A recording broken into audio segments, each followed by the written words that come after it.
औज़ुबिल्लाहिमिनश्शैतानिर्रजीम बिस्मिल्लाहिर्रहमानिर्रहीम। अल्लाहुम्मा सल्लि अला मुहम्मद व आले मुहम्मद। मोमिनीन कराम, मुगीसुल हसन नजफ़ी नजफ़ अशरफ मौला अमीर कायनात के जवार से हाज़िर खिदमत हूँ। काफ़ी मोमिनीन के तरफ से फरमाइश थी कि मौलाना आप जिस तरह मसाइल को लेकर चल रहे हैं, आप सब बेहतर है कि पहले हमें नमाज का तरीक़ा सिखाएँ। तो इसलिए बाकी टॉपिक इंशाअल्लाह बाद में हम अब नमाज में मुसलसल वीडियोस बनाएंगे और मोमिनीन से दरख्वास्त है कि हमारे साथ मुस्तकिल तौर पर हमारे फेसबुक के पेज फ़िक़्ह जाफ़रिया और यूट्यूब शिया टॉक्स अज़ादारी चैनल पर अगर सब्सक्राइब नहीं किया तो उसको करके बेल का बटन दबा देंगे ताकि हमारी वीडियोस उनको फ़ौरन मिल जाएं और इस तरीके से हमारी जो वीडियोस है वो कोई छूटेगी नहीं। और इंशाअल्लाह नमाज का तरीका वक्त से लेकर तहारत से लेकर आखिर तक तमाम चीज़ें जो है नमाज में जो ज़रूरी हैं इंशाअल्लाह चंद वीडियोस में हम सिखाने की कोशिश करेंगे। तो सबसे पहले नमाज में क्या चीज़ है? नमाज का वक्त। नमाज का वक्त क्या है कि फ़जर की नमाज का वक्त शुरू होता है फ़जर सादिक से लेकर तलुए शम्स तक।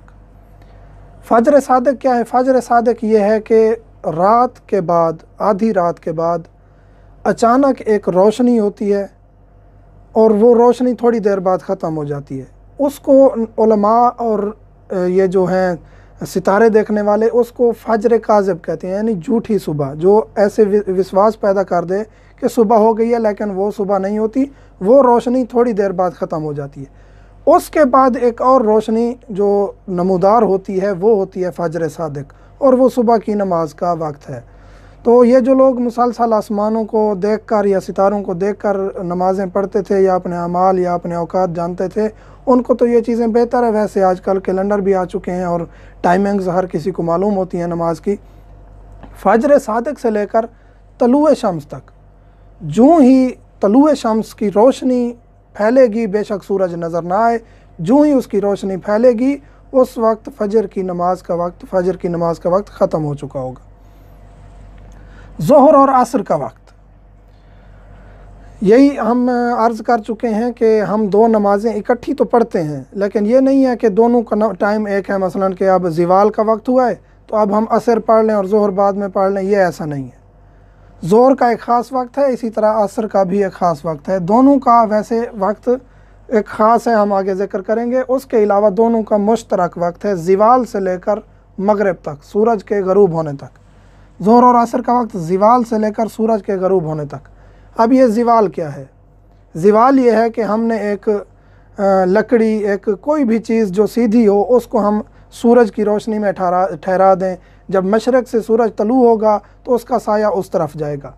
जूँ ही इस चीज़ का साया इसके नीचे बिल्कुल आ जाए और उसके फ़ौरन बाद अब साया जब अपोजिट साइड पे शुरू होगा, पहले था मशरक़ से सूरज तलू हुआ, दूसरी तरफ साया था।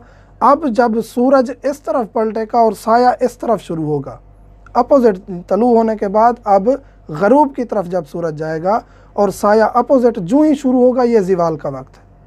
ज़िवाल से आपका ज़ोहर और असर का टाइम शुरू हो जाता है। या फिर तलुए फ़जर, फ़जर सादिक से लेकर मगरिब के दरमियानी वक्त को भी हम ज़िवाल कह सकते हैं। इसके अलावा मगरिब और इशा का वक्त, मगरिब और इशा का वक्त जो है वो मगरिब से यानी गरूब शम्स से, गरूब आफ्ताब से लेकर आधी रात तक है। ये मगरिब और इशा का वक्त है। ज़िवाल क्या है? ज़िवाल की मैं तारीफ़ कर चुका हूँ। मगरिब और इशा का ख़ास वक्त क्या है? ज़ोहर और असर का, मगरिब और इशा का ख़ास वक्त भी है। वो ये है कि जूँ ही ज़िवाल होगा या जूँ ही सूरज गरूब होगा, उसके बाद वो ख़ास पीरियड जिसमें हम मगरिब या ज़ोहर पढ़ते हैं 4 मिनट में, 5 मिनट में, 10 मिनट में, वो वक्त ख़ास ज़ोहर और मगरिब के लिए। उसमें हम इशा नहीं पढ़ सकते, उसमें हम असर नमाज नहीं पढ़ सकते। ये ख़ास वक्त पहली नमाज का है। इसी तरह जब सूरज गरूब होता है या आधी रात होती है तो आखिरी जो 4 या 5 मिनट या 10 मिनट हैं जिसमें हम दूसरी नमाज पढ़ते हैं, वो वक्त ख़ास है दूसरी नमाज के लिए, उसमें हम पहली नमाज नहीं पढ़ सकते। तो ये ख़ास वक्त है दोनों नमाज़ों का। इसके अलावा जो दरमियानी पीरियड है ये दोनों का मुश्तरक है। आधी रात के बाद भी मगरिब पढ़ी जा सकती है, बिल्कुल पढ़ी जा सकती है।